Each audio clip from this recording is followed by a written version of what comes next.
Meeting to order. And on behalf of the board, we acknowledge that York Region is located on the traditional territory of many indigenous people, including the Anishinaabe, Haudenosaunee, Huron-Wendat, and the Métis peoples in the treaty territories of Haudenosaunee, Mississaugas of Credit First Nation, and Williams Treaty First Nation. Today, this area is home to many diverse indigenous peoples, and we recognize their history, spirituality, culture, and stewardship of this land. We also acknowledge the Chippewas of Georgina Island First Nation as our closest First Nation community. Members of the board, any disclosure of interest? Any disclosure of interest? I'm not seeing any. Okay, members of the board, confirmation of public minutes. We're going to have Mariel and Walter to move the minutes, please. Are there questions on the minutes? Concerns, questions? Not seeing any. All those in favor? Against? The motion is carried. Thank you. Okay, the first members of the board, we have three presentations this morning. And the first one we're going to be 5.1 is Marine Underwater Recovery Unit. Chief, do you want to say a few things before to set this one off? Yeah, thank you, Chairman, through you. Good morning, everyone. Nice to see everybody. We thought this was a great presentation to bring to the board to give you some situational awareness of how our Marine unit operates as they patrol all the waterways in York Region. I'm going to turn it over to Deputy Hammond to introduce the team and then answer any questions you may have. Thank you, Chairman. Thank you, sir. Go ahead, Deputy. Good morning, and thank you, Chief, for that. And through you, Mr. Chair, it's really a great honor and a privilege to have the opportunity to give this presentation. So I don't want to take away from what they're going to say, but they're going to give you a high-level overview of what the unit does and facts and stats. So I will introduce the individual in charge of the area, Superintendent Jennifer McHugh. She is responsible for overseeing everything in our Support Services Bureau. So she's the Bureau Commander. So Jen, over to you. Good morning and thank you. Like it's been said, we're just going to do a very high level overview of the Marine unit, just the great work that they do there, some initiatives, and we'll share one operational call. Today, Staff Sergeant Aaron Busby is here with me. He's the officer in charge of the unit and he's going to do the presentation for you.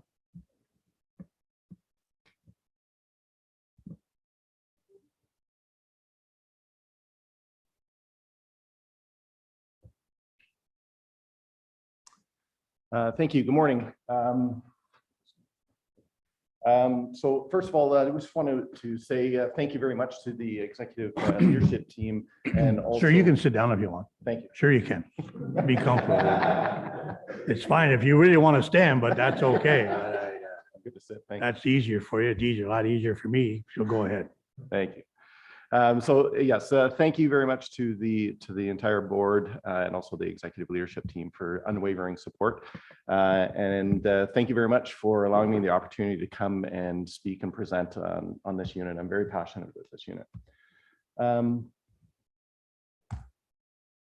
Sorry. Moving on here.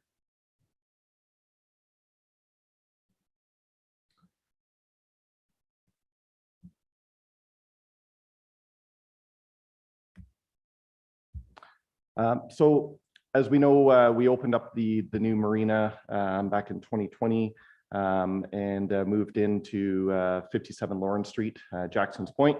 And I can tell you we've hosted quite a few tours and I can tell you that we are now the benchmark of success from many other police services that have come up and seen this new location.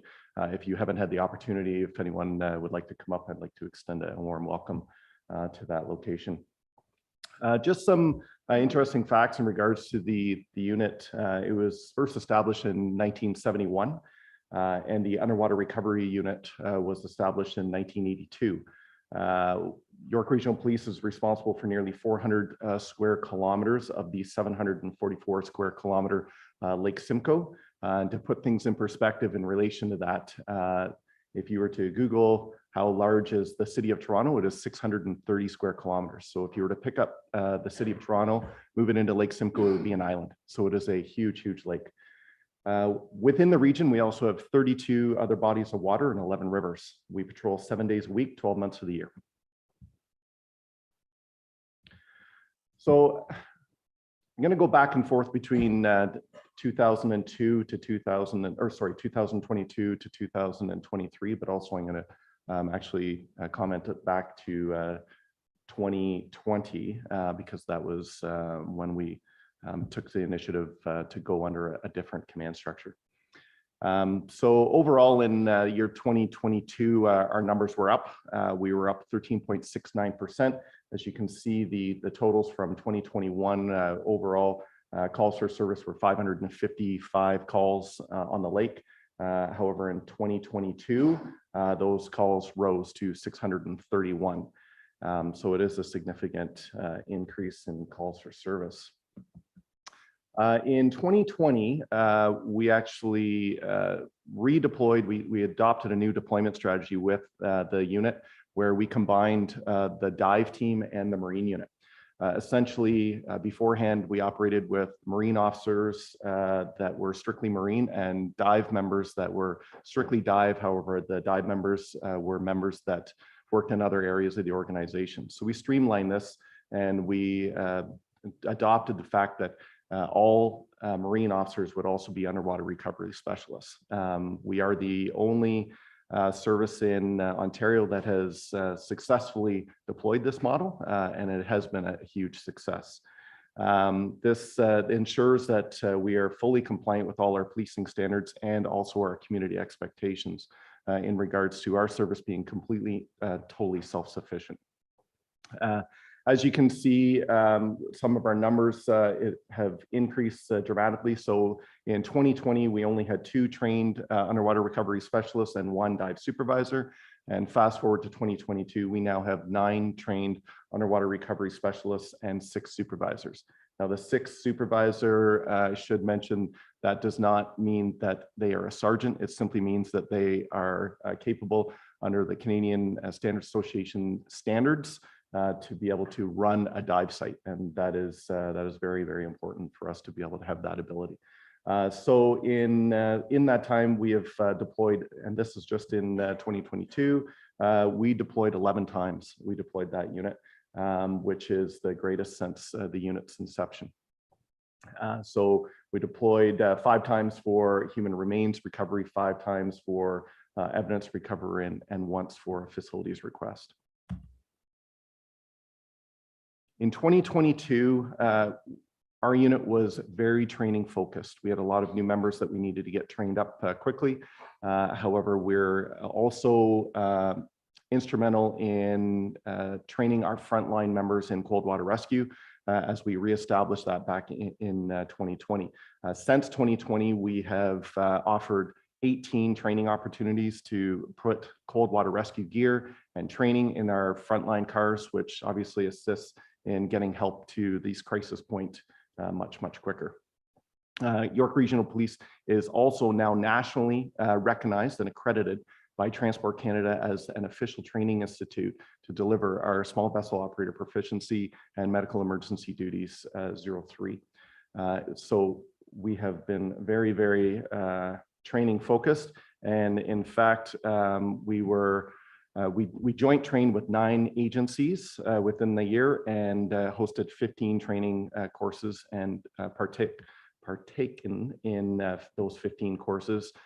We've partnered with more than 9 other agencies, including the Ministry of Labor. So Ministry of Labor have recently increased their inspections, and we were asked to go and assist in their training and development of their inspectors.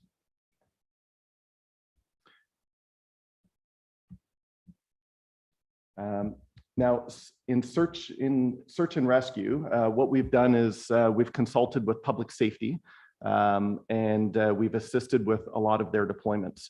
Our Marine officers, every one of them is a ground searcher now, and especially in areas where there's challenging terrain and areas.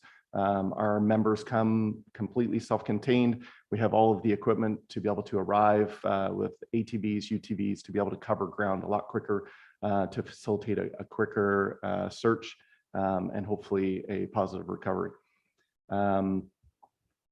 This includes areas of water as well, and it supports our alignment as a regional asset. To highlight this, we're going to be debriefing a very quick call, which happened in March of 2022. Marine officers were dispatched to assist the ground searchers in regards to a missing person. This was a long protracted call and unfortunately very tragic. However, Marine officers were dispatched to the area, were deployed and assisted in trying to locate this individual quickly. Within the first day, we located evidence to suggest that the victim was in the area that we had thought that they may be. And it's in regards to the subject matter experts, our marine officers, understanding water characteristics, also the hazards involved. As you can see with the picture, the aerial photo, you can see the turbulent torrent that is generated by what's called a low-head dam. Low-head dams are extremely dangerous, and only our subject matter experts should ever be responding and working close to this. So again, this solidifies the fact that our members are now a regional asset. This search was very unique and it was difficult. As you can see, the officers were very dedicated and we actually worked with our public safety members, our air support, and also our canine in order to locate the victim. The members were so dedicated that they actually broke and vacated the ice from the entire basin. This was a very long and labor-intensive process, as you can see by the photos where we actually broke all ice and pushed it downriver. You can see the final photo that was on the second day where we actually removed all of the ice from the basin, and our perseverance paid off and we were able to locate the victim, unfortunately deceased. However, this brought resolve to the family. In fact, the father stood at the shore the entire time and never left. So again, it's a tragic end. However, it shows the professionalism and the dedication of our members. To move into our community involvement, I'm very happy to say that York Regional Police was recognized nationally for 2 years in a row. Once was in relation to the Splash for South Lake, where our members swam 16 kilometers directly across Lake Simcoe, raising over $13,000 for the South Lake Regional Healthcare Cancer Center for research. And the second time was for our commitment in relation to innovation, as we brought What 3 Words, which is an app, and we collaborated with that company to bring it into and integrate it into our CAD system. So we were nationally recognized for our efforts in relation to that as well. 2023, this is our latest campaign. It is in relation to trying to get people to wear their life jackets. This is, we have a number of these these t-shirts made up.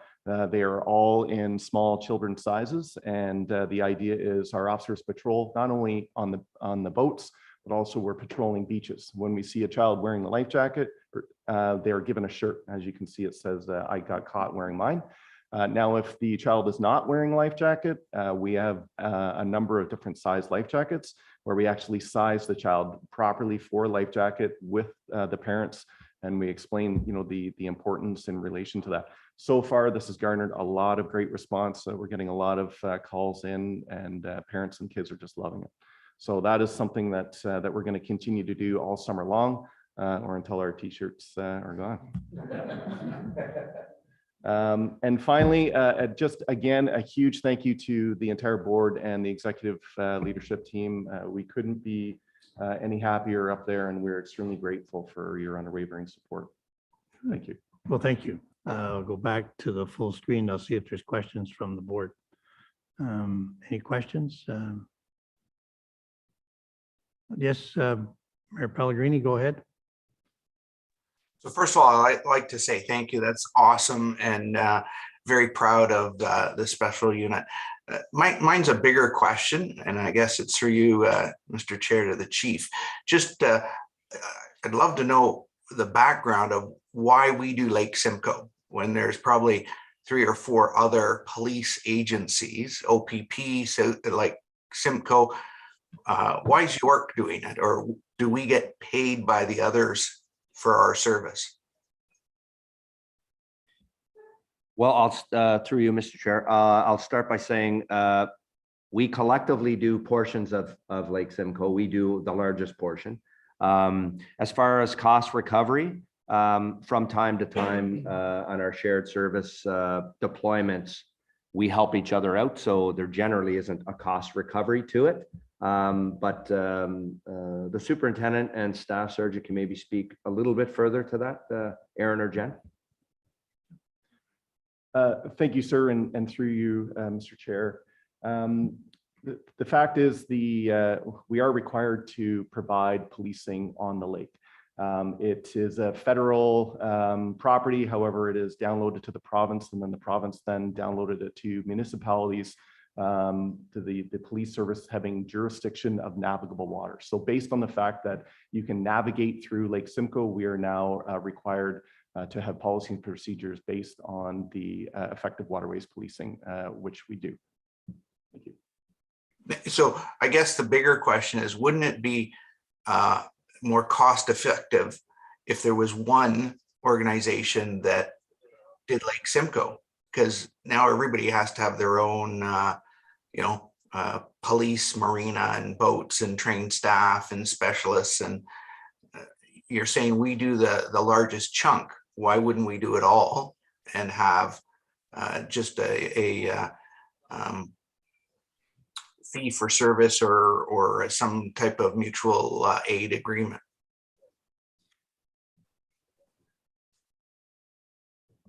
Thank you, Mayor Pellegrini. Through you, Mr. Chair, I'll turn it over to Jason or Jeff. Both. Thank Gentlemen. you, Chief, and through you, Mr. Chair, we'll tag team this one. The first answer is, this is a creature of the Police Services Act and goes back, I actually gave advice to the board some time ago, so did some deep dive research, and it goes back to the Police Services Act from around 1970, where the act sets up a provision where we're responsible. You take the shoreline that's part of our region and you take it out into the water to the point where the other jurisdictions on the lake meet ours, and then we're responsible for that part. There is the opportunity to have shared services, and we do provide shared services. We have an agreement with Durham because Durham has their own chunk of Lake Simcoe, although it's a slightly smaller chunk. So we do have that. A good portion of the lake is a shared services agreement, and we also do assistance with South Simcoe, although they have their own boat. So for a good chunk of the lake, we do have that shared service that we provide in exchange for them providing services to us in other areas. So that's covered. But by and large, this is a unique creature of the Police Services Act. It's been asked in the past, why are we responsible for waterways policing when navigable waterways is federal? It should be provincial, but back in the 70s, the province decided to download it to the municipalities. Okay, thank you. Thank you. Any other questions? Yep. Got to put your microphone on for everybody to hear. Sorry, Mary, just that they won't be able to hear you on the screen. Water or land is the same way, the way the area is divided. York region has water and land. So the police it's the same as you look after Metro, York Regional, Durham. It works the same way. The way it works on land, it works on water. There's no difference. Well, it's a valid point, but this has been a thing that we've talked about for quite a few years now. I agree, Mayor Pellegrini, that this is a federal waterways. The federal government gives us very little funding, and so does the province gives us very little funding to do this. This is all I would say 100%, but close to it, a taxpayer of York Region paying this and going forward. So it's something that we've always tried to get funding back from, but it's like they just want us to do it. And I'll be honest with you, I was by a couple of years ago. I think the Simcoe police boat was almost like dry dock. It was in one of the marinas and it wasn't moving. I don't even know if it would even run. I think they rely on us quite a little bit. Simcoe does, so does Durham. And I wouldn't be surprised that Orillia and Barrie don't do the same. Because I know up in Balsam Lake, I had a cottage up there, it was patrolled by the OPP. And so why the OPP doesn't patrol this one? Because they don't have the resources like we do. So it is a challenge. It's unfortunate we don't get the funding that we deserve for doing this work on Lake Simcoe. It's a great presentation. I want to thank the crew for all you've done on this, but it is something that we've added funding to this, added to a marina, which we built, and we've added boats and canoes and you name it. We get quite a fleet. So I'd recommend to the board, if you do get an opportunity, take a tour of the lake. Pick a nice day and they gladly take you out and show you what they're actually patrolling. It's not a small area that we patrol. And it's very beneficial because you can see the stats and what happens in the lake.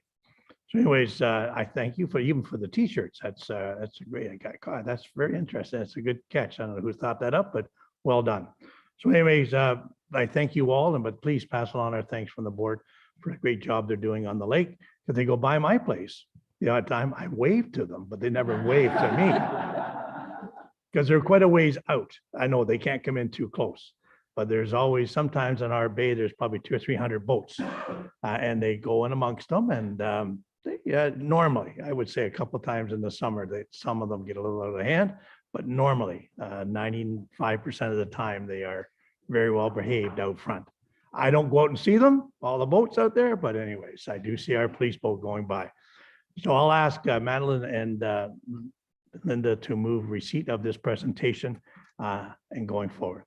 Anything else? All those in favor? Against, the motion is carried. Thank you. Thank you very much. So we do have now the next two presentations are more or less a little bit linked, but we'll enhance community engagement, community policing. So Foster's and Associates, are they here? Good. You want to come forward? Chairman, if I Yes, can go ask a ahead. question before Mhm. they're getting set up. Did Sure. you want to deal with 8.9 now since it goes hand in hand with it, or are you going to leave that for later? We'll get the presentation Okay. and then we'll come to 8.9 because the 8.9 is that receive the attached report and approve the recommendation. So Thank let you. me see, we will deal with that when we get through the presentation.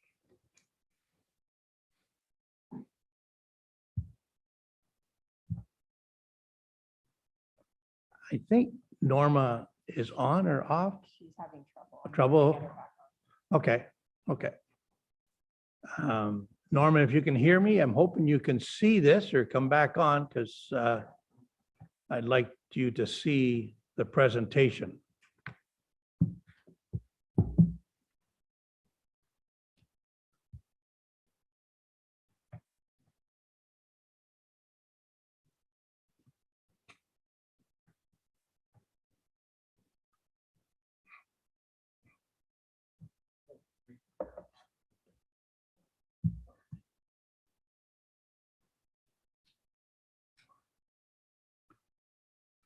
Just push your microphone button there. I think there's a little button in the middle. It says MC. There you are. Sure, thank you, thank You're you. welcome. Can everyone hear me? Well, Yeah. good. I want to thank the board members for having me here today for this presentation. I'm Lauren Foster. I'm the Managing Director of Foster and Associates.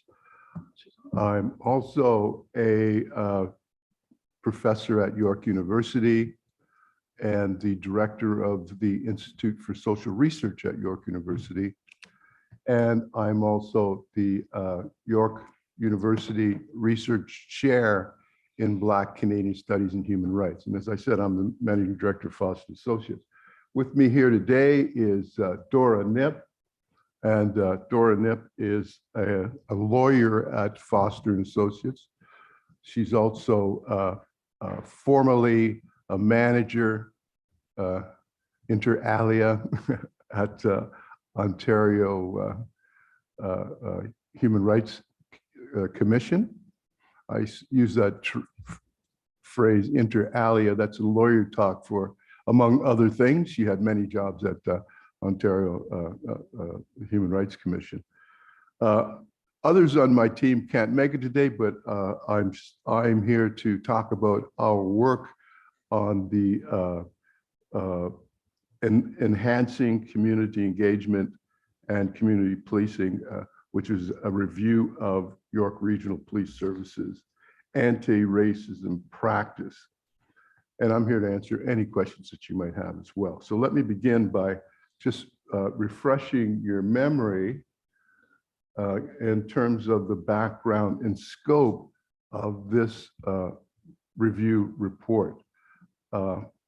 In almost every region of this country, the polarization between police and racialized communities has undergone close examination over a number of decades.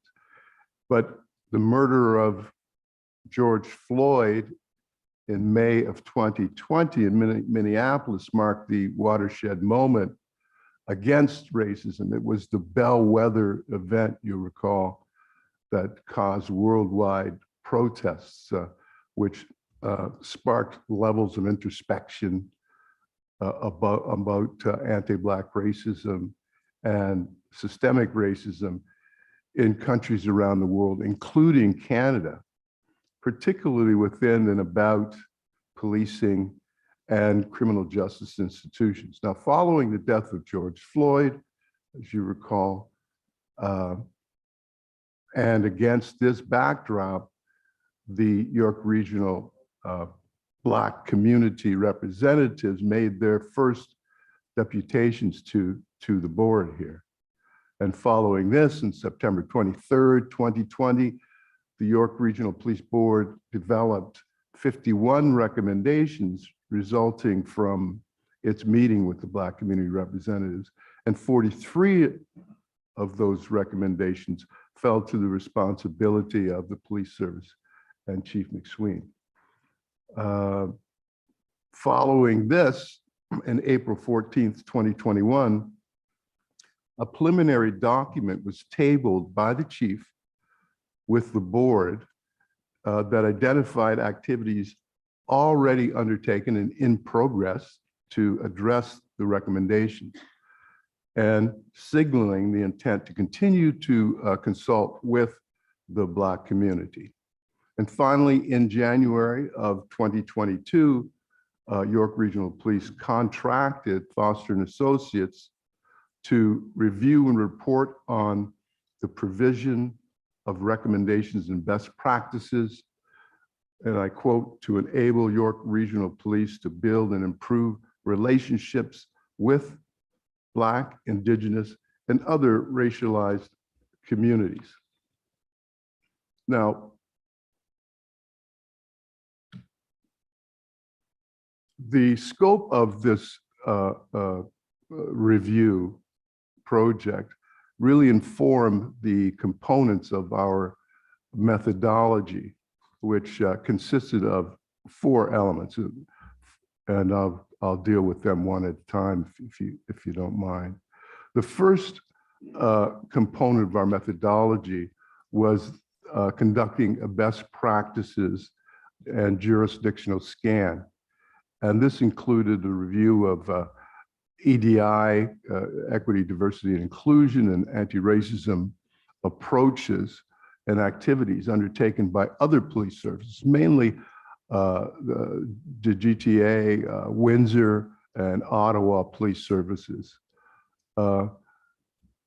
Also, we considered reviewing the guidance and on addressing racism and human rights concerns that was given and developed by the Ontario Human Rights Commission. And the broader academic literature was also included in terms of our jurisdictional scan as well. And the second component of our methodology was conducting a documents review and interviews focused on equity, related policy and programs and procedures. And this included reviewing 14 central reports and documents provided by the York Regional Police. We reviewed 12 monthly officer staff census reports for the year of 2021. We reviewed 13 command directives or procedures were centrally related to diversity matters, including one related to racial profiling, one related to bias-free policing, and another related to employment practices. The third component of our methodology was consultation sessions with the staff and community members. So both individual and group interviews were conducted by Foster & Associates.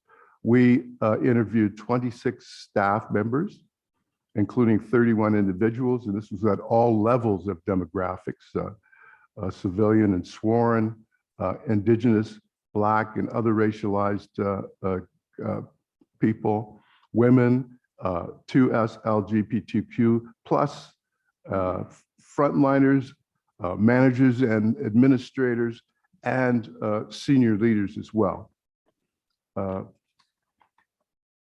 We conducted 17 community interviews and consultation sessions with 26 individuals.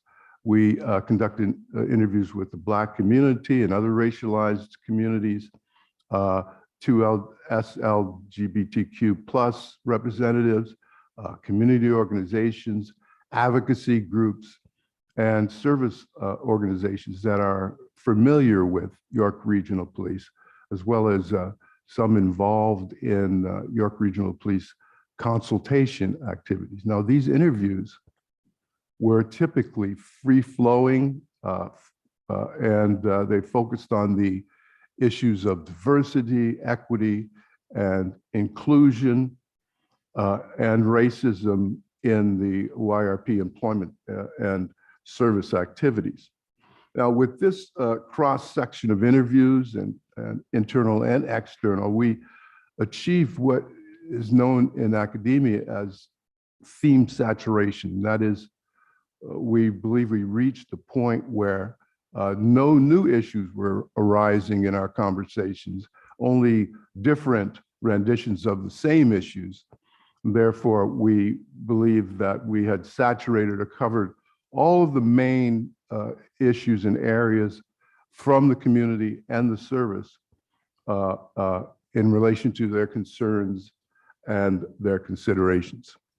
Now, the last component of our methodology involved a detailed review of the 43 recommendations from the Black community relevant to the police service. The responsibility of the police chief here was of precedent, and we looked at those 43 recommendations through a best practices lens on anti-racism policing.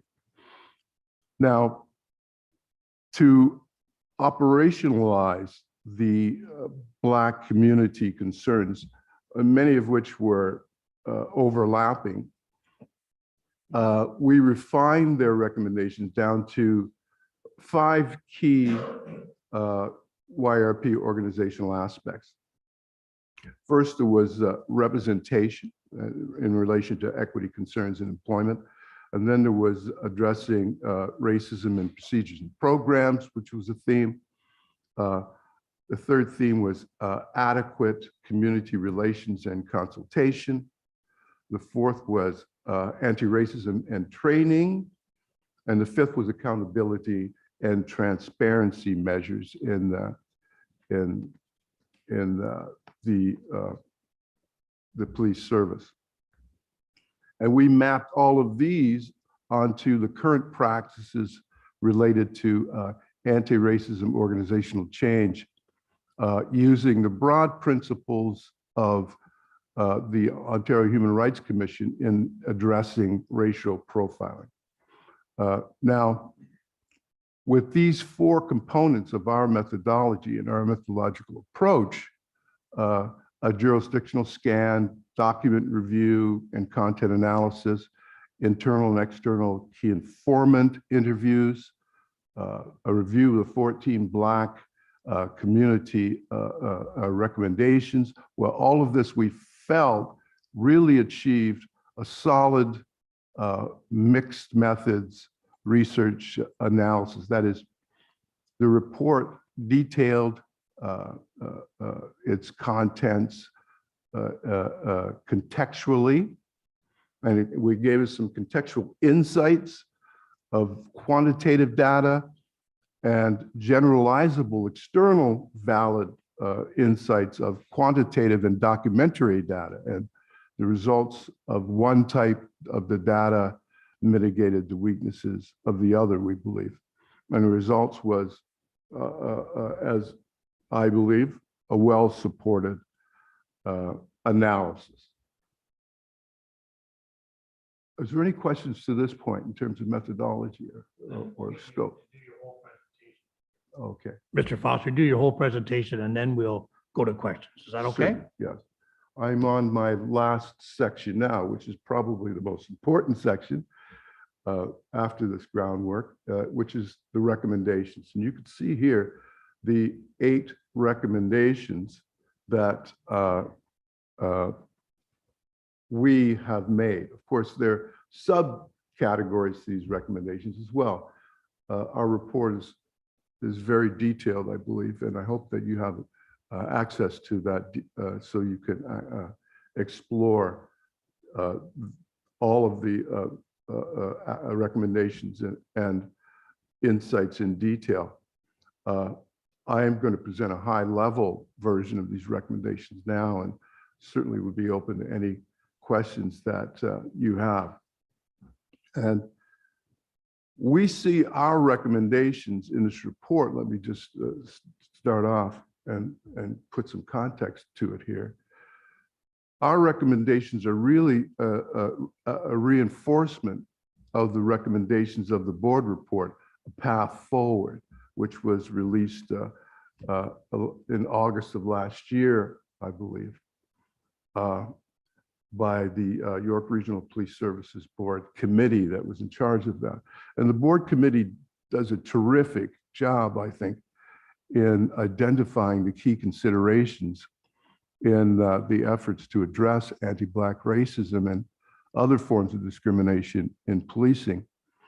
But in our experience, most police services have a problem with execution or implementation. They have difficulty moving the goal lines forward when you're dealing with bias neutral practices or systemic racism. So even when their police service boards, that is other services boards, set strategic priorities for advancing anti-racism policing, police services tend to fail at crafting appropriate organizational change in these areas. And they don't effectively operationalize anti-racist policy in our experience. And to be honest, I believe that some police services don't have the will to do that in the first place. They don't have the will to do what needs to be done.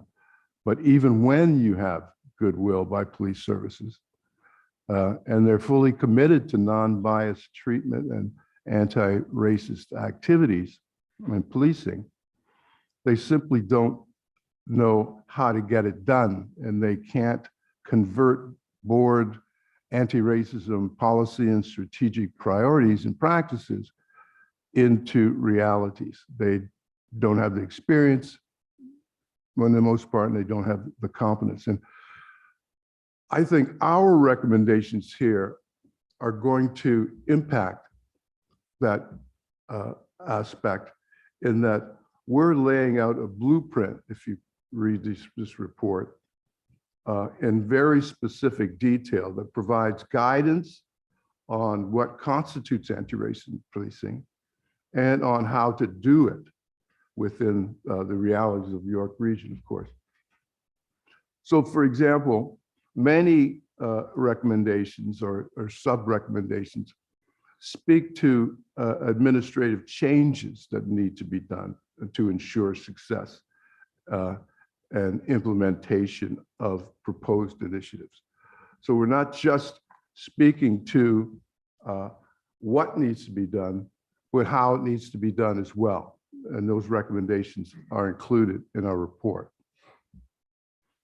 So it's important to emphasize that while it provides advice on future steps to address systemic and anti-Black racism, our report is also concerned with how to put those steps into place. And I guess now I will summarize in a high level the recommendations that I have on this slide here and put before you. Now, the first recommendation, as you see, is formal acknowledgement of presence of racism in policing activity. This is always good practice to formally recognize it. It is one of the principles of the Ontario Human Rights Commission that organizations should recognize their racist or that racism exists. And we suggested in policing, as a specific example, that it could be put into the mission statement, or it could be put into the ethics codes of organizations as well. And it could be an add-on like we believe in these things and we have this mission and we have our mission that without racism or discrimination in any form. So that actually sets up, I believe, an important precedent for an organization. Excuse me, I have a little tickle in my throat. A precedence for an organization actually allows people to migrate their consciousness to that very point that we do not subscribe and will not tolerate racism and discrimination. And if you have your mission statement up around your building and your offices, then everyone knows the parameters of professionalism in that regard. That's a high level approach. We talk in detail about that and the importance of that. And I would also refer you to the Ontario Human Rights Commission's principles on anti-racism, eliminating anti-racism and discrimination too as well.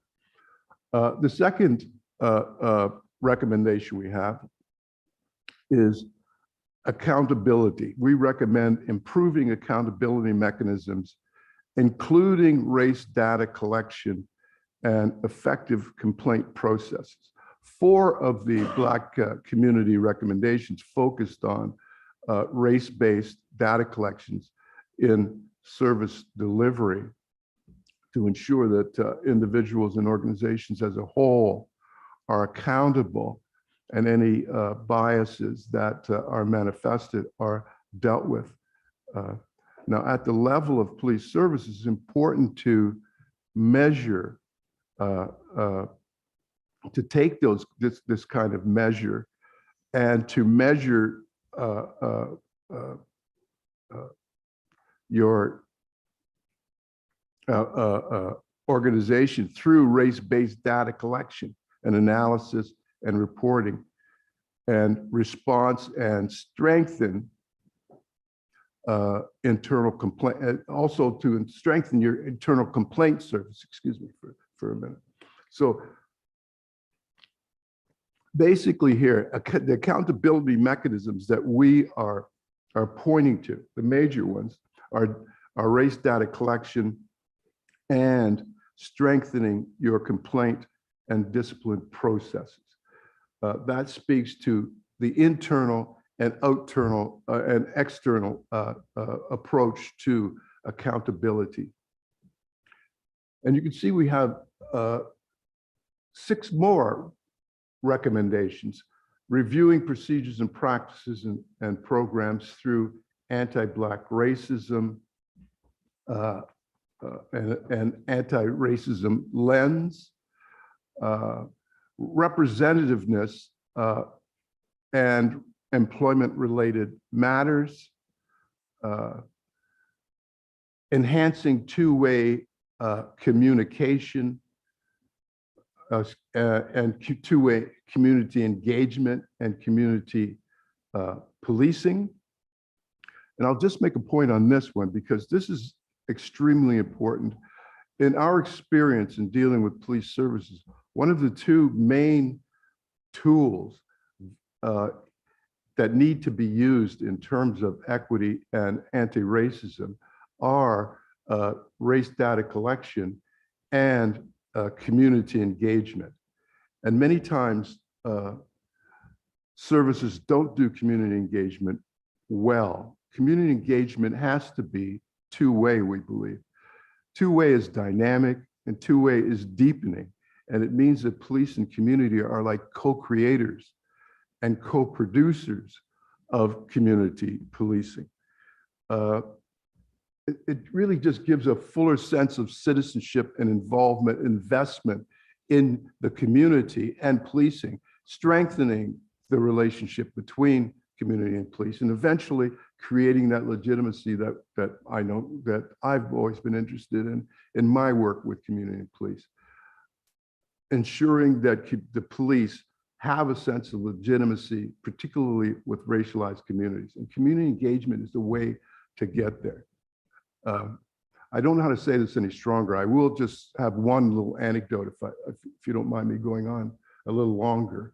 And that is, I worked with the Toronto Police Service last year on their use of force and strip search analysis. We were external reviewers, Professor Les Jacobs and myself.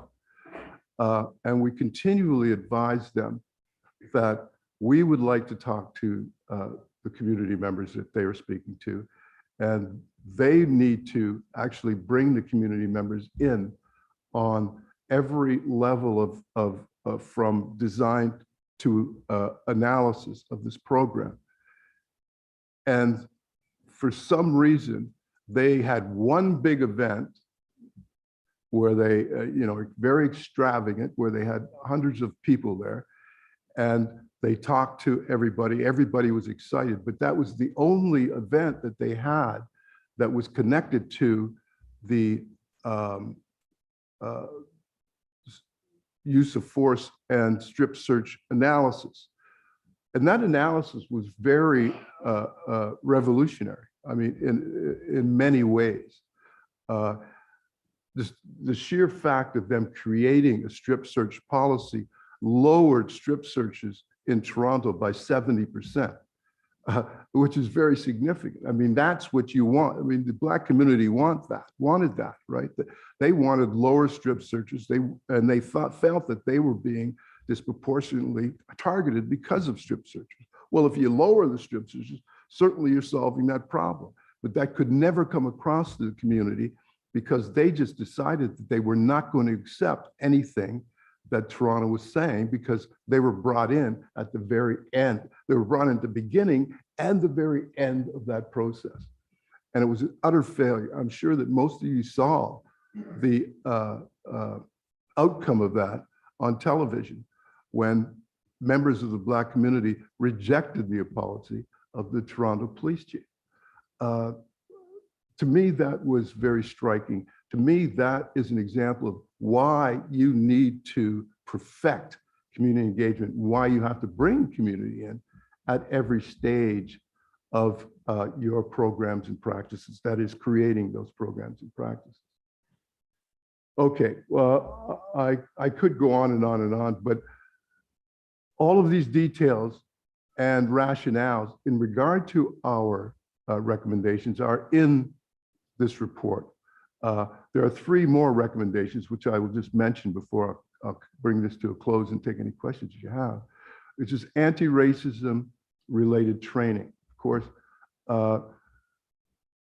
the York Regional Police is way ahead of the curve on this. Foster & Associates is actually working at this time on this recommendation. So I want to commend the York Regional Police Service on actually being ahead of us in terms of following up on our recommendations before we've even sort of displayed them. But again, we are beginning our work in terms of anti-racism training with York Regional Police Services now, and I think it's going well. Enhancing York Regional Police anti-racism, equity and diversity and inclusion capacity and administration. And finally, the last recommendation we have is to develop a clear and detailed multi-year and anti-racism plan with a specific anti-Black racism component.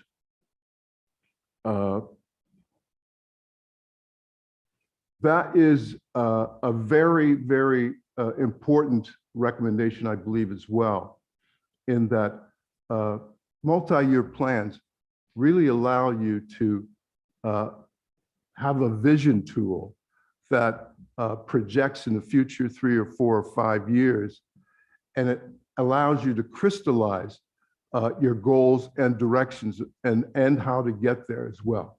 And I'll just leave it at that. But that, I believe, is an important aspect of our report, as well as detailing the possibilities and directions that should be taken or can be taken in terms of multi-year anti-racism plans. Thank you. Well, thank you, Mr. Foster. And Chief, I think you had some comments, then I'll go to questions from the board. Yeah, thank you, Mr. Chair, and through you, Dr. Foster, thank you so much. We do appreciate the partnership with you and your entire team. I just wanted to comment initially, Chair, that York Regional Police has made this a priority going back to the tragedies of what Dr. Foster had already talked about with George Floyd. We are staying the course on this project. It is critically important to our organization and to the community and to our members. And I think you're going to hear in a follow-up presentation some of what we're already doing to address some of these recommendations. But this is a long-term project that will continue here at York Regional Police, probably well beyond my time here, and should continue. So I'm really proud of the work that's going on so far. It's taken us some time to get here, but it's because it's so important, we want to get this right. I will comment on race-based data collection. As the president of the OACP right now, I can tell you there is a working group, a larger working group provincially that's doing some work on this. It's a diverse group, and we are part of that working group as well. So as we navigate what race-based data collection will look like provincially, probably nationally, but provincially anyway, York Regional Police will be well positioned to do our part on that really, really important piece. And I'll leave it at that. Thank you, Dr. Foster, for the presentation and for any questions. I do have some other members of the team here. Senior Counsel Kate McDonald is here. She runs our Professionalism, Leadership, and Inclusion Office.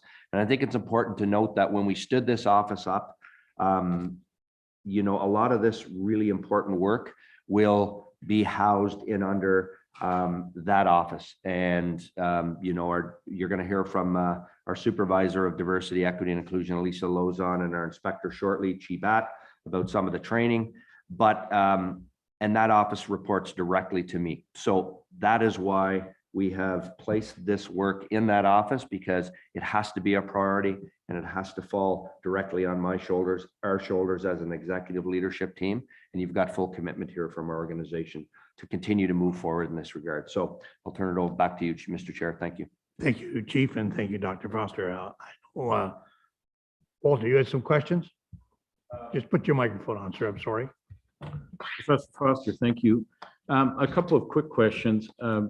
My colleague, Mrs. McCullough, and I sit on the board anti-racism committee, which has been meeting for some number of years now. It has been extraordinary in the input of the community members in particular, as well as the subject matter expert, Professor Akwazi Owusu-Bempe from U of T, who's been involved. So my first question to you is, how do you see the goodness of fit between the work of that committee and your own in terms of preparing the presentations for the chief and the ECT? Well, as I mentioned, I thought that the report was terrific from the board.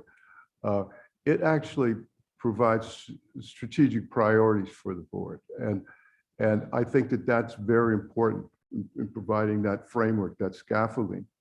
I thought where ours sort of reinforced that was that we are talking about how to do what you're recommending them to do. We're talking about how they can implement those policies that you are directing towards the chief and York Regional Police. So I think it's a perfect fit there. Your recommendations are really at a higher level, and we are, for lack of a better word, at the ground level in terms of how to bring those to fruition, how to operationalize what it is that the board is directing the police to do. I hope that I'm somewhere in the ballpark of what you're. So I take from your remarks that you're comfortable that there's a good synergy between both your work and the work of the subcommittee. Oh, yeah, I mean, definitely.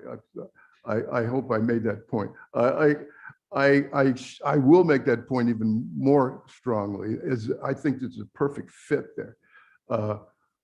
I hope that we are filling in the sort of practical gaps that are presented when you have idealized or high level policy recommendations for them. So there's always that problem of how do you do it? You know, somebody says we want a good society. Well, how do you grade a good society? You have to actually, work at a closer level to the ground in terms of administration aspects, in terms of the practical aspects. Everything has to be made in York Region too. There's no one size fits all. So you can tell people about a policy, there's no strip searches, but you're dealing with the real-time situation. So I see you presenting a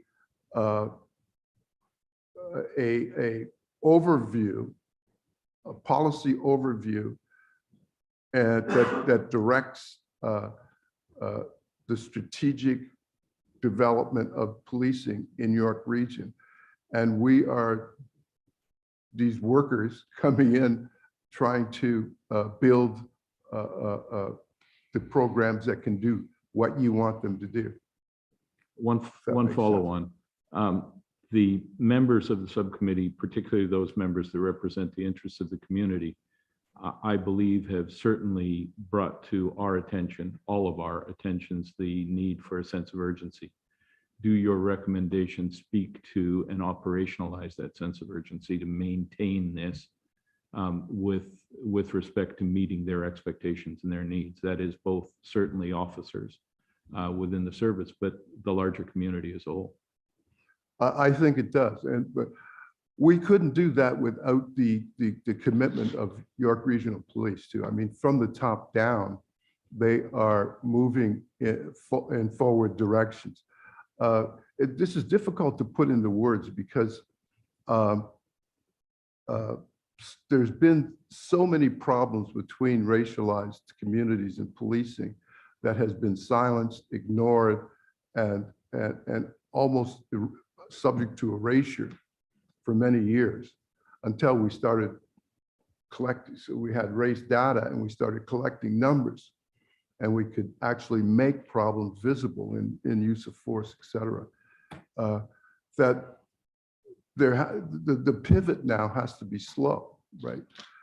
But what you want to look at is not how slow police services are moving, but the kind of will that they have, the goodwill that they have to transform things. So in other words, we're kind of behind societies like the United States who had these numbers for decades, and people of goodwill have been working to change things, using that as an evidentiary base to change policies, to change programs in police services for a long time. And we're only starting to do that. Now, it'll be slower development, but the development is coming. We are basically human rights experts, human rights, theorists, and use the human rights approach in our work. And the human rights approach is really forward-looking. We don't want to talk about problems of the past, the failures that we had. We want to punish people. What we want to do is have a forward-looking and a forward-looking approach to the relationship between racialized communities and police. And those communities that have had destructive or have had rough relationships with the police. And we want to just move incrementally to make those better. And that's what we can do here. And I think that police services like York Regional Police are doing that well. A final word, I think, personal view only, obviously, but I believe that under the, or with the synergy between the board and the chief and the ECT, I'm really hopeful that York Region will continue to be a template for policing in Canada in this area.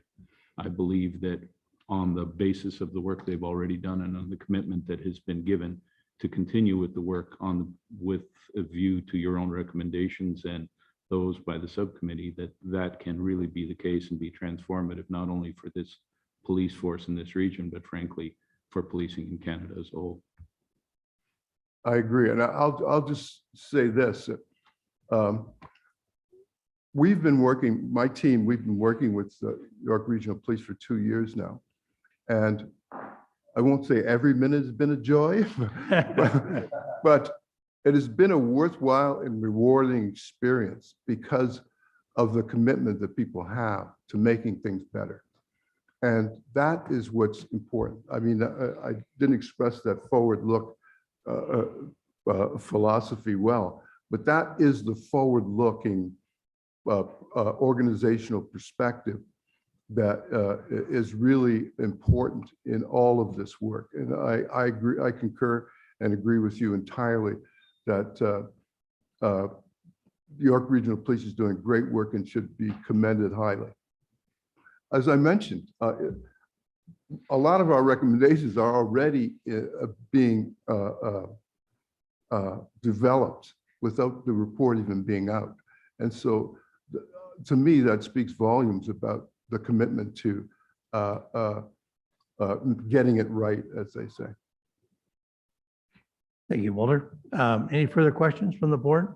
It's very unfortunate Norma's not able, I don't know what happened to her on her feed coming in. Members of the board, we did invite the anti-racism committee to come on with us today, but unfortunately they were unable to do that. So we set a special meeting on Wednesday, and we'll speak to that more later in the meeting. So Dr. Foster, we want to thank you and your team for a great job, and even to our team continuing to do it. Whoever's sitting in these chairs in 5, 10, 15, 20 years from now, will have to keep up this good work that we're doing now. We can't let go. We need to continue going forward. And it's the only way. But you're right. I think your one recommendation to community engagement and knowing that there is an issue. And so we have to continue to work together. I think that's more than anything, Dr. Foster. I think, yeah, we can't curve it all, and I think we'll know that. But every day we can do something, make it a little better, and that will be better for everyone going forward. So I want to thank you, and I'm going to move 8.9 forward while you're here, Dr.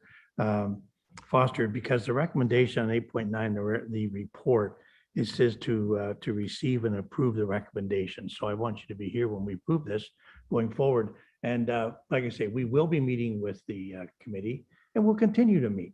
And I'm sure we'll continue to get updates on how things are going forward.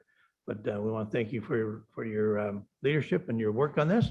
But I always have said York Regional Police are way ahead of the curve. And a lot of things we do, not everything, but a lot of things we do, we're way ahead of the curve. And this is one I'm very proud to be part of.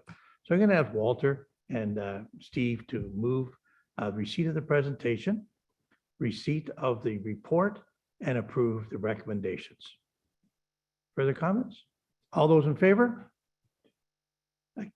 Against? The motion is carried. That was unanimous, sir. So thank you.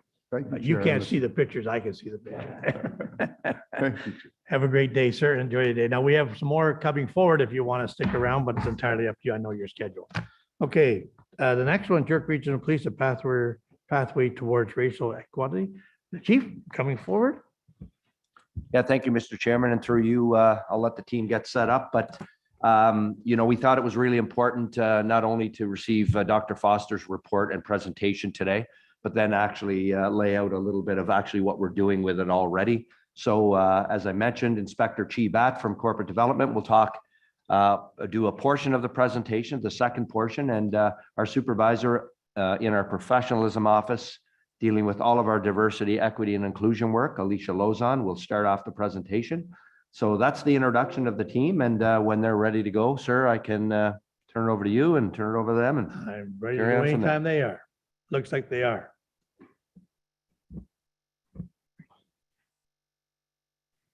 Hello, everyone. You've heard from Foster's and Associates as to how York Regional Police can enhance community engagement and community policing in reviewing our anti-racism practices. To date, York Regional Police has received 3 reports on this subject that you see here on this slide.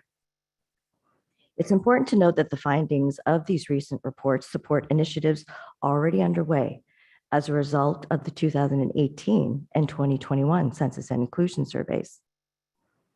I also wanted to highlight York Regional Police's Anti-Black Racism Internal Working Group that was formed in June 2021.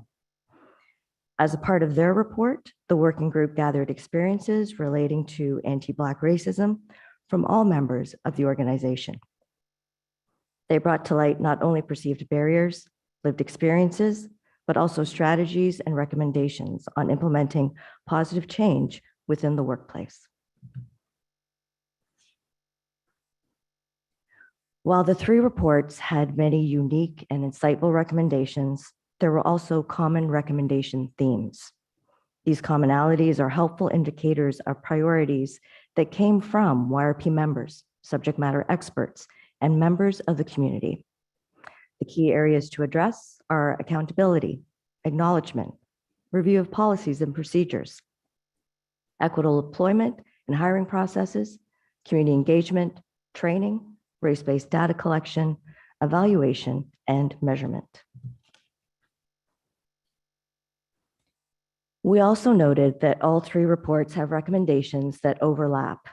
And with that, we have charted out high priorities for the organization that you see here: anti-racism action plan, an equity audit, race and identity-based data, anti-racism training, and an ombudsperson. The next few slides will outline the high priorities, recommendations shared amongst the 3 reports and YRP's implementation to date. Create and implement an anti-racism action plan. YRP's action plan considers the recommendations from all 3 reports and will aim to promote equity and injustice that ensures all individuals are treated fairly, enhances community trust, eliminates racial profiling, improves officer and civilian well-being, supports cultural competence. And we know that we can't do this alone. I spoke of collaboration with community partners.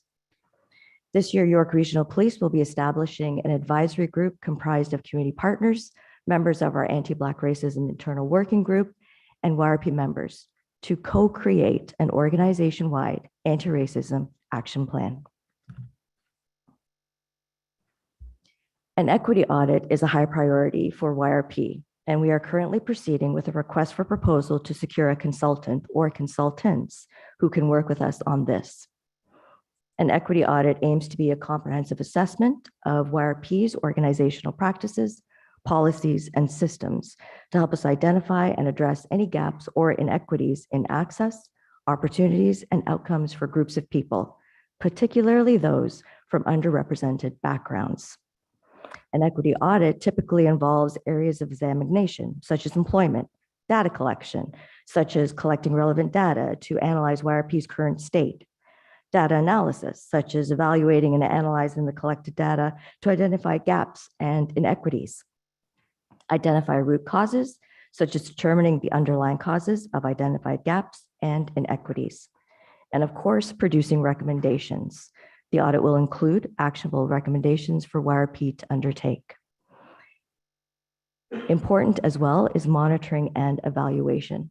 It will be necessary to regularly monitor the progress of the implemented actions and evaluate their impact. Overall, an equity audit will help us identify areas of improvement and work towards building a fair environment for everyone.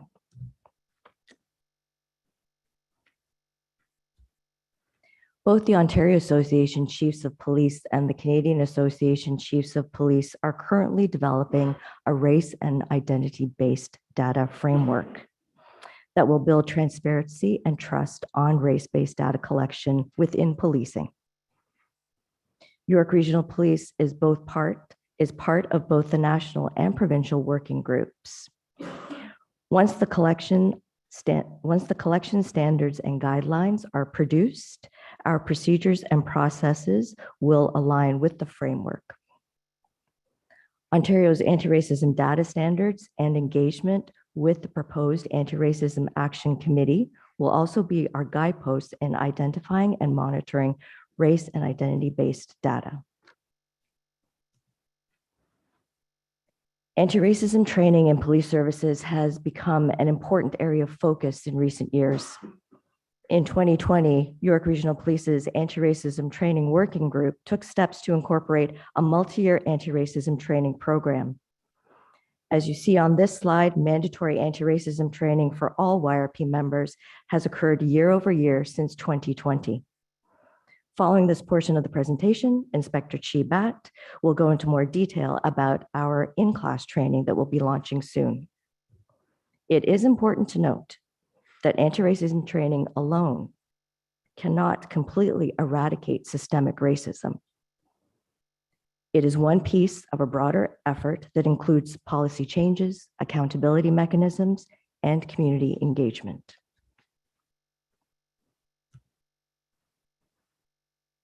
One of the responsibilities of an ombudsperson is to advocate for fairness and justice in matters related to racial equity. They can provide an independent and neutral pathway for our members to report, seek guidance, and address issues related to racism and racial discrimination within the workplace. The research conducted by Breakthrough's Harassment Subcommittee, deputations made by YRP members, and results of our 2018 and 21 Census and Inclusion surveys confirms the need for York Regional Police to have an ombudsperson in place to address concerns of racism and other human rights matters within the workplace. So specific purposes of an ombudsperson is confidentiality to report incidents without fear of reprisal, facilitate dialogue and mediation, provide information and support for our members, and educate individuals and the organization about racism, racial discrimination, and human rights. By fulfilling these purposes, an ombudsperson helps to create a more inclusive and equitable work environment for all our members. So let's highlight some of the actions that we've worked on.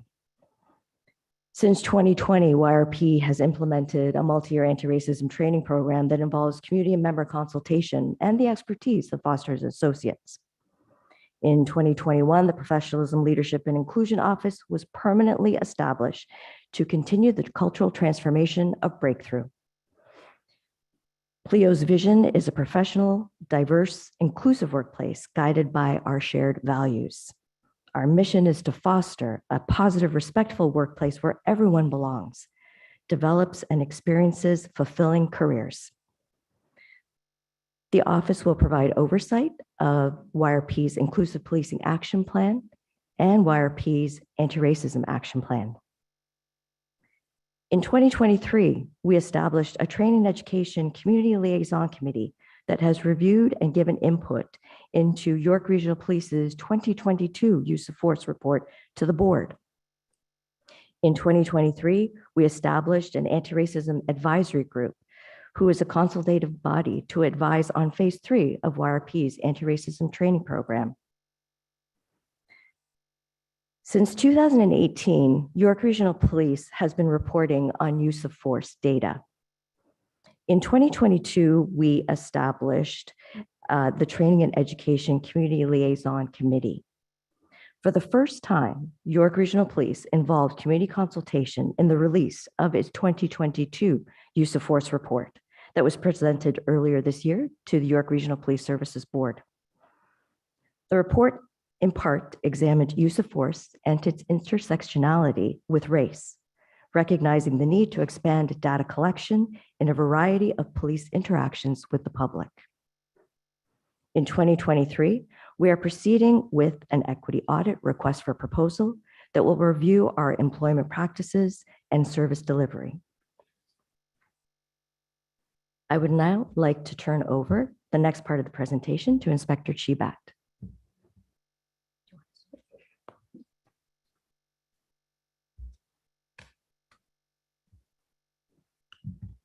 Thank you, Alicia, and good morning, Mr. Chair and members of the board. We just heard moments ago from Alicia about the high priority items that need to be accomplished in order for our pathway to racial equity. Anti-racism training, as we heard, is one of those high priority items, and it's one that York Regional Police has already been working on since 2020. What I wanted to spend some time on talking about today is phase 3, which is our in-person full day of training for all members of York Regional Police. And I just want to give you some background on how we got to building this program and how we got to where we are. So first and foremost, we recognize that to build this training program, it needed to be different. And to be different, we needed to look outside and partner with experts that had a deep understanding of equity, diversity, and inclusion, and also those that had a deep understanding of human rights. And after a competitive process and a procurement process, rather, we identified Foster & Associates as our vendor that we were going to be working with. What also makes this program or this training program different is that we weren't looking to pick up an off-the-shelf product. What we wanted to do is partner with our vendors and our consultants to really develop a customized anti-racism training program that met the needs for York Regional Police members as well as for members of our community. And to do this customization, and we've heard this topic come up several times today, the need for community engagement in building this program. And we did just that. We engaged in extensive internal and external consultations to build out this program while working with Foster & Associates. Internally, we spoke to members internally at York Regional Police, as well as chairs and those that are involved in our internal support networks. Externally, we did consultations and focus groups with members of our district community liaison committees, including our own training and education community liaison committee. And we also held a number of other focus groups where we invited members of the community in to be able to speak about what they wanted to see as part of our training. Because as we talked about, we needed to make sure that for this training, we needed to bring the community members in at the start, during, and at the end of this process. And we did just that. And so after that extensive consultation, we were able to finally develop, in partnership with Foster & Associates, a draft curriculum, which turned out to be a full day of training in person for all members of York Regional Police. And we're proud to say that on May 28th, we presented this draft curriculum to over 30 members of our community at the Community Safety Village.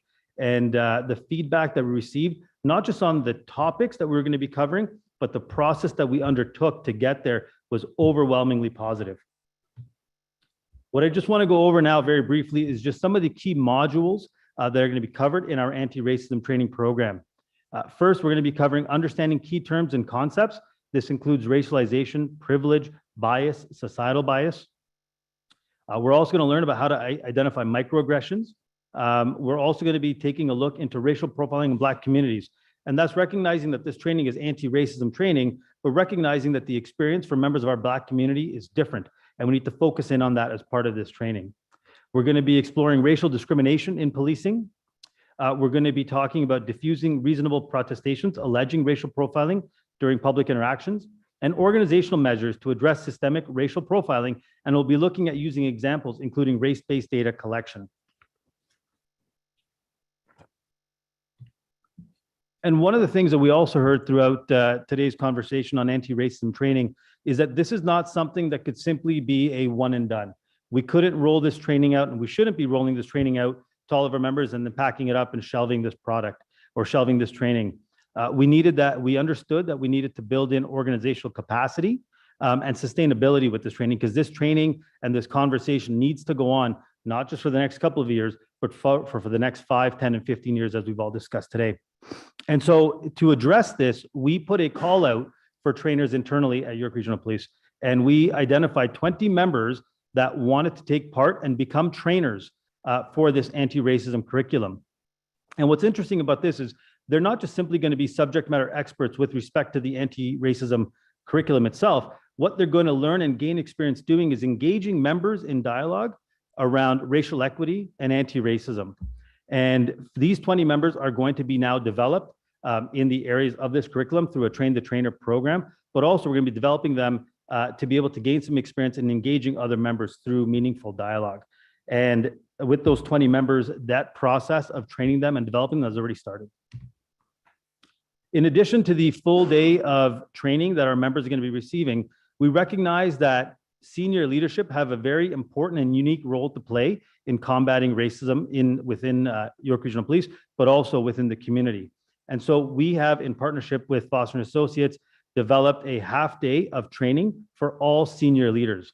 And this training is going to be looking at systemic racism and how to diagnose it within York Regional Police, how we can manage anti-racism organizational change, and how to use race-based data collection to analyze and interpret racial bias in policing and use this information to help us in our decision-making. Now, as for next steps, I know we've been talking about the fact that we've been developing this program. We're proud to say that we are well on our way with pushing this training out. This July, so in a couple of weeks, we're going to be launching our pilot, and this is based on the feedback and the consultations that we've had on the May 28th day with the community members. They provided some feedback, some input, and we've integrated that into our pilot program. And that pilot program is set to kick off in mid-July. And this pilot will include a cross-section of members of York Regional Police, as well as our trainers. And we'll also be inviting some key community members to take part in the pilot because we want to make sure that we're engaging them throughout this process. After the pilot program, we're going to reconvene and we're going to adjust and fine-tune our training program to make sure that we work out any sort of issues or any sort of changes to curriculum that may be needed at that time. And so that finalizing of the program will likely be taking place probably sometime in August to September, and finally a full rollout to the membership of York Regional Police in the fall of this year. Again, I'm proud to say that we are well on our way and progress is certainly happening. So with that, that concludes my presentation on the training component, and I'd like to now turn it back over to Alicia to conclude and summarize the presentation.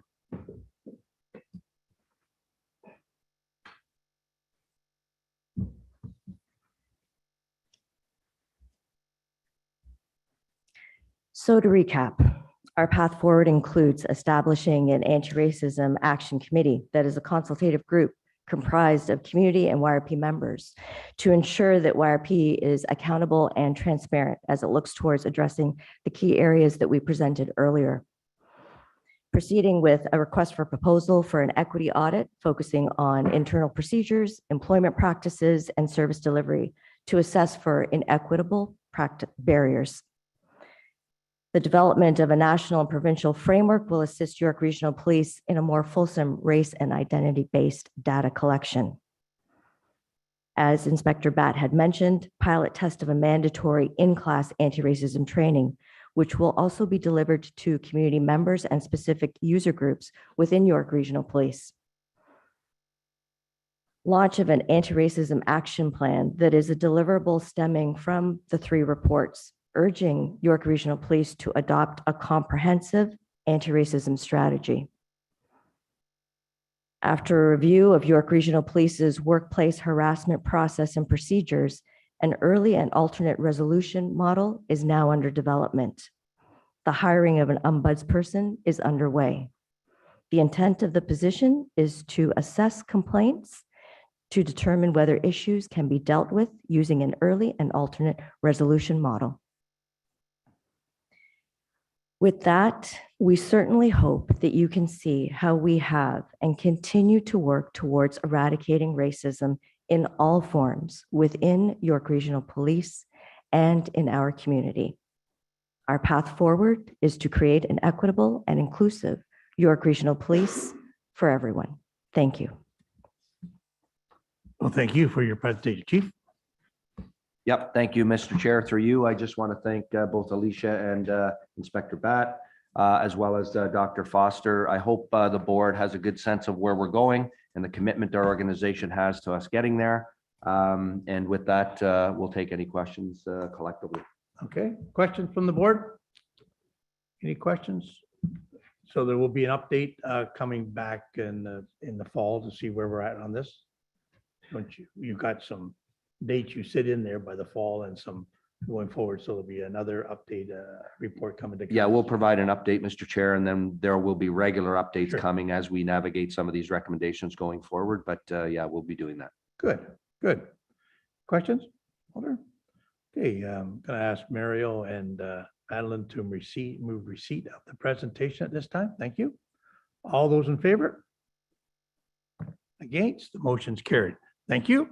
Okay, well, thank you all. All three great presentations this morning.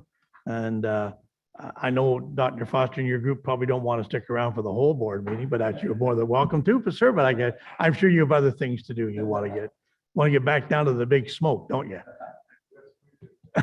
Go right ahead, sir. Okay, thank you. Okay, members of the board, now, there is no communications, and there's no deputations coming forward at this time. So we're gonna do all the adoption of the reports. Now I'm gonna do it on a consent agenda. Okay, so you'll have to tell me which ones want to be pulled, and then I'll go to the chief to see which ones he would like to pull.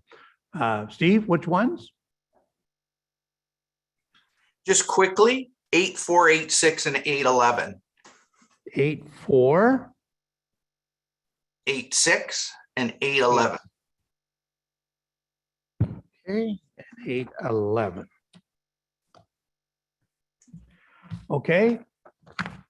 Anyone else want any items pulled at this time? Let's see, shaking of the heads. I see Norma's on the phone. Just have to unmute yourself, Norma, if you want any of the items, but and just yell at me and say, I want. I'm not seeing any. So Chief, which one would you like? You want 8.1, I think, and 8.3. And 8.12, the annual report. Right. Yeah, and those 8.12. three. Okay, because we did 8.9 and going from there. Okay, Who can hear me now? yes, I can hear you. Go ahead. Oh, good. Finally, sorry about that. Are there any items in the report, any report you want to talk to separately? I probably did, but 8 points. But what has been called already? I think someone has called one of the ones I was interested in speaking about. Okay, 8.1 was Okay. pulled. Yeah, 8.4 and 8.6 and 8.11 and 8.12. Okay, so someone has already pulled one. That's great. I wanted to ask a quick question, I guess, about 5 when you get there. I have to find. No, the you have to question. pull it. Norma, you have Yes, to tell me okay. which one you want to talk to. Okay, 5, and I believed it was 11. Okay, Steve has pulled that one, so you'll speak to 5. 5 is regarding the interim portion, interim portions to purchase police vehicles. Purchase of vehicles, yes. Okay, okay. And a quick question about 8.7. Oh, no, you have to pull it, so I can tell. Good, okay, Okay. 8.7. Now, it doesn't matter how quick it is, just tell me which one you want pulled. Okay, Okay, you're there. All right. Okay, so we're going to approve 8.2, 8.3, 8.8, 8.10, 8.13, 8.14, and 8.15. Okay. Pardon? We did pull 3? Okay, who's that, for the chief? Yes. Okay. 8.3 is also pulled. Okay. So could I ask Linda and Norma to move those reports? All those in favor? Against, the motion's carried. 8.1, chief. Thank you, Mr. Chairman. Through you, I'll be brief. It's the board's a report for the board to endorse the proposed timelines for the 2024 operating and capital. For a quick, brief comment, I'll turn it over to Executive Director Jeff Channel from Finance. Jeff? Okay, Jeff? Thank you, and through you, Chair. This report provides timelines related to the 2024 budget and advises on Treasurer Marabella's budget timelines. Included in the report, it discusses the $397.6 million is the net tax levy and a small edit to what we had outlooked this time next year, and was previously approved on December 14th, 2022. At that meeting, we talked a little bit about challenges related to the 2025 and 2026 outlook. Those are detailed within the report, but I want to bring the board up to speed that we've had an ongoing series of meetings with Treasurer Marabella, her staff, and the budget leadership team to talk about those challenges, and I think we're well on our way to a resolution relating to questions around the outlook. So I am available if there are any questions related to this report. Thanks. Jeff, any questions to Jeff on 8.1? Thank you, Mario and Linda, to move that. All those in favor? Against, the motion is carried. 8.3, Chief. Thank you, Mr. Chair. Through you, once again, this is a financial report, the interim financials for the first quarter of the year. I'll turn it over to Executive Director Jeff Channel once again to just give some comment on this. Thank you. Thank Go you. ahead, sir. Thank you, Chair. My comment is brief. It relates to the 2023 year-end position. The report speaks to that we will end the year within the funding approved by the board with a forecasted spending in the range of 98.7% spent, a $5 million surplus, which is mainly due to staffing vacancies as well as favorable variances, favorable revenues this year. Mitigation efforts began last year. We've already started with stepped up hiring, both civilian and uniform. And this also provides an opportunity to mitigate any upcoming pressures. So as we work through the 2024 budget process, we will be looking for items that can be advanced for purchase in 2023, and therefore you won't be seeing some of these in the 2024 process. So very favorable revenue news as well this year on our larger grant programs. I'm available to take any questions that there may be related to the report. Okay. Questions to Jeff on 8.3? Moved by Steve and seconded by Madeline. All those in favor?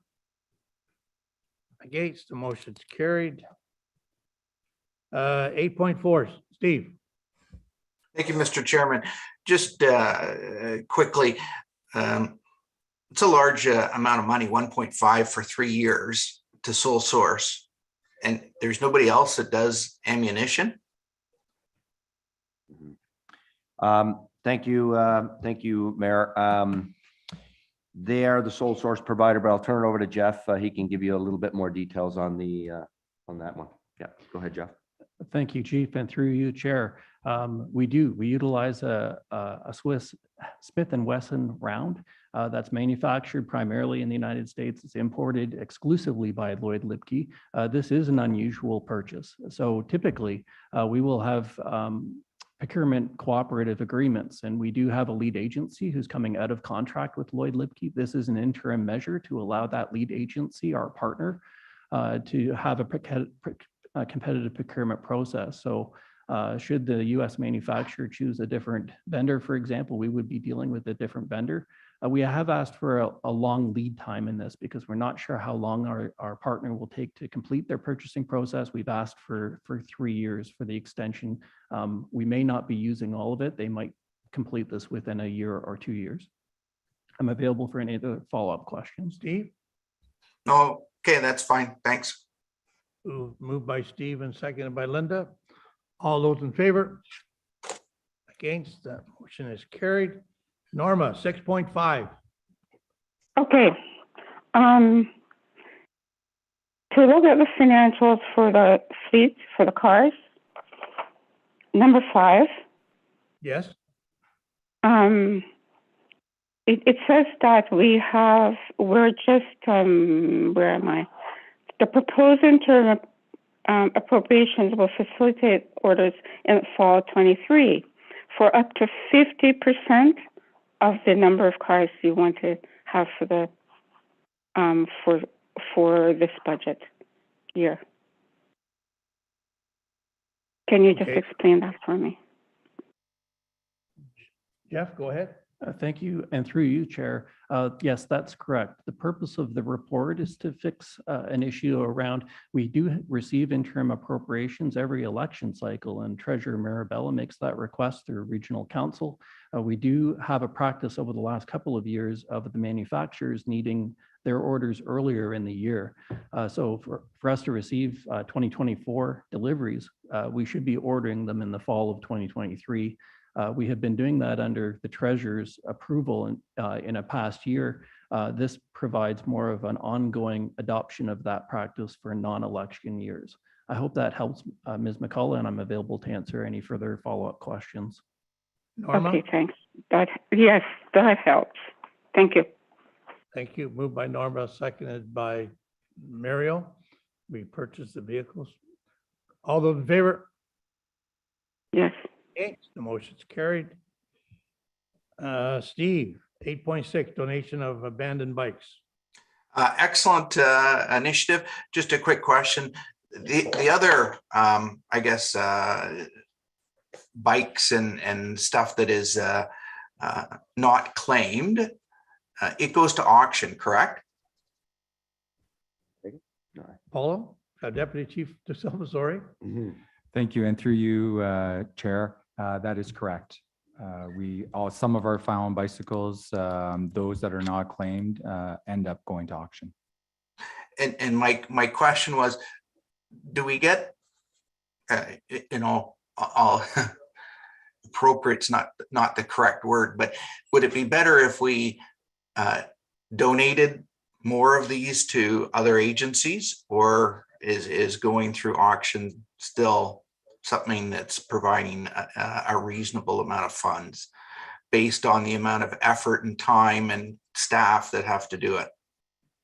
Through you, Chair, that is an excellent suggestion and something that we can definitely take back and evaluate in terms of the sale versus the actual donations of bicycle to charitable organizations throughout the region. Okay, thank you. So I understood this one's in Witcher Stovall, where the bikes go to camp. And it's on, I believe Kennedy Road. The chief would explain it to me. So yeah, we do get revenue from the balance of the bikes being sold. So going forward. So anyways, Steve, you'll move the recommendation and seconded by Walter. Okay, all those in favor? Against, the motion is carried. Yes. Okay, Norma, 8.7. Yes, financials for rental through you, Chair. Can someone just explain that to me, funds for rentals? It seems like we're getting the same rates we have had for quite some time, but I'm still a little bit confused about funds in the amount of 1 million, and then the rent is 70 for a total of 71.7. Please explain that. Through you, Mr. Chair, I can say in relation to this report specifically, this is a substantial discounted rate for YRP. So it's likely why you're seeing the similar rate across the board.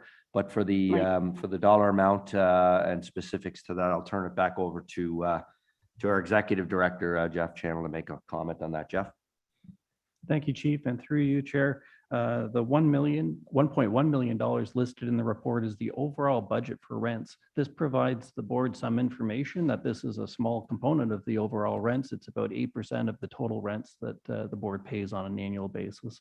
I hope that helps and clarifies, but I'm available if there's any follow-up question. Norma? Okay. Yes, it helped. Thank you. Yep. And then, Norma, yes. any further questions? Norma? No? No, that's fine. You're okay? Okay, moved Yes. by Norma and second by Madeline, that we authorize the renewal of the base lease. I hope that the municipalities, King and Witcher Stovall, are giving us a good deal. I really hope that. We're giving you the best deal with perks, with fitness and a gym and a whole bunch of other stuff thrown in. Perks too, eh? I hope we're getting the best deal, because I know Vaughn gives us a good deal when we do their properties, but I'm not sure about Witcher, Stovall, and King. And Georgina, sure. All right, anyways, all those in favor? Okay, yes. Against, motion's carried. Okay, we're down to, correct me, 8.11? Perfect. Steve and Norma want to talk this one. Go ahead, Norma. Steve, 8.11, and I'll go to Steve. Why does people call me from the United States at the time when I'm busy? Go ahead.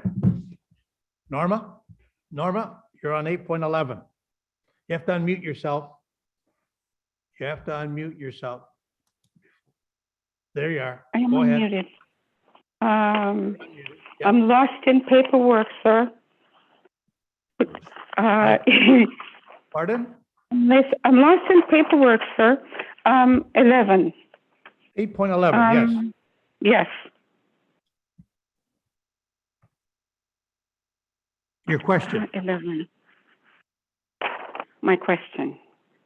Word release annual report on. Oh, yes, my comments were regarding ECT correspondence. They do an excellent job on that.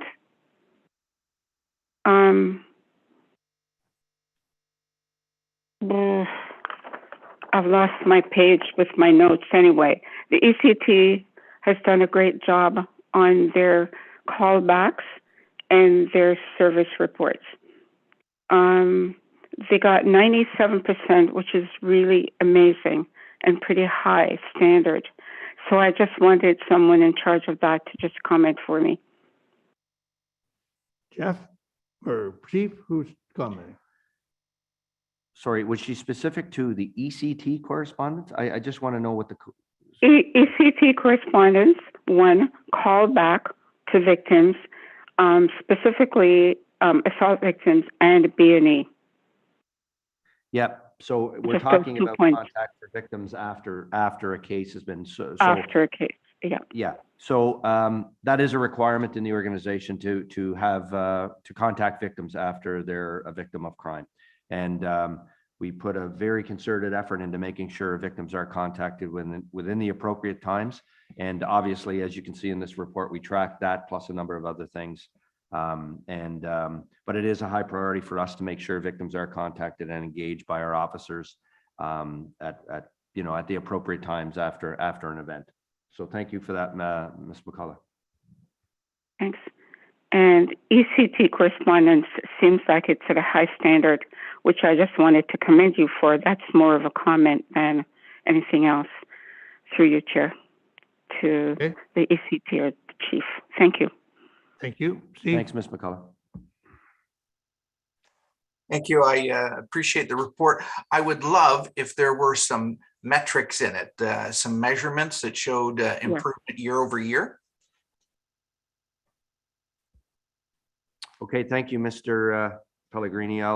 We can look at providing year over year metrics. Usually we just provide the year that we're dealing with, but it's not a bad suggestion, and we can look at that for sure moving forward. It just shows trends if we're getting better in certain areas. Sure. Yeah, thank you very much for that. Thank you. I'll move. Okay, thank you. And second by Norma.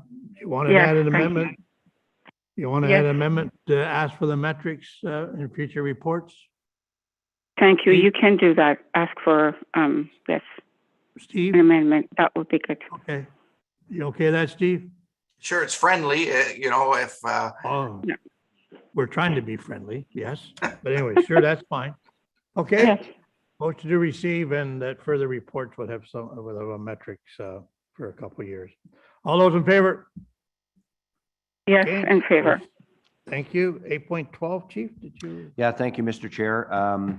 And as you can see, we have brought our 2022 York Regional Police Annual Report to the board, which is a requirement within the act for us to bring before the board in June of each year. We bring this report. Really proud of the report. I'm proud of the team that put this report together. We have our senior manager from corporate communications here, Kathleen Griffin, and her team do a great job on this report every year. And I'll give you some highlights here. And then if there's any questions, a copy of the report is attached. So on behalf of the executive command team here today, we're proud to present the York Regional Police 2022 annual report to the board. The report contains stories of heroism, diligence, ongoing work dismantling organized crime groups, continuing efforts to educate and protect our community from fraud and theft, new programs that better connect our people with our residents, and improved effectiveness through advances in technology. As you're all aware, 2022 was a challenging year for policing, not only across the province, across this country, with deep losses still being mourned today. The ongoing efforts and professionalism of our members, both sworn and civilian, to protect our community each and every day are appreciated, and now more than ever. Highlights of the report include the successes of frontline and criminal investigations unit officers in our 5 districts across the region, including the arrest of a street-level drug dealer plaguing a Vaughan neighborhood, and interesting types of stories around, in one case, the rescuing of 16 abused pups living in horrendous conditions after a fraud and animal cruelty investigation in Markham. Our specialty units tackled the increase in auto thefts, and you're going to hear a little bit more about that a little later from Deputy Almeida, and carjackings with Projects GTA and Touchdown, making more than 60 arrests and recovering 200 stolen vehicles worth $18 million. We solved a 9-year-old cold case charging a suspect in 2 brutal sex assaults in York Region and Peel. We continue to lead our policing partners in joint force operations like Projects Entrust, which dismantled a $1.7 million drug and gun trafficking network that extended across Ontario. The Connected Officer Program is also detailed in the 2022 annual report, which modernizes day-to-day law enforcement activities and increasing opportunities for greater community engagement. Officers now share and access information electronically through smartphones and officer electronic notes. Witness statements and evidence are now being captured electronically, reducing administrative time and keeping frontline members where they belong and where we need them, out in the community, not in police stations. Our ongoing work in building inclusive communities is mentioned, as is the opening of the new state-of-the-art 1 district headquarters, which I know many or some of you were there for, and the selection of 2 of our deputy chief, Almeida, to the investigations branch. And we'll be talking about our newest deputy chief in the 2023 annual report. That's a brief overview of our 2022 York Regional Police annual report. And I want to thank all the members of Corporate Communications and their hard work on this project. And we hope not only the board here, but all of our community enjoy this report. So with that, if there's any questions, we can take it. Thank you. Thanks, Chief. Questions to the chief on the annual report? Questions? Thanks, Marion Walter, for moving receipt of the report, and good job done on the annual report. Once again, to all staff. All those in favor? Thank you. That motion's carried. So 8.3, 1.3, 8.4, all done. So is there any unfinished business that any member wants to bring forward this time? Any other business any member wants to bring forward at this time? I just have one. Members of the board, we are meeting next Wednesday with the anti-racism committee at 10 o'clock, but I may be calling you in at 9 o'clock. Instead, the meeting with the racism committee will not start till 10, but I may call a special board meeting with something that we're going to discuss in private that we may will discuss in open session at 9 o'clock. It should take about an hour. So please plan at least 2 to 2.5 hours on Wednesday morning, and then the rest of the summer, where hopefully we'll be able to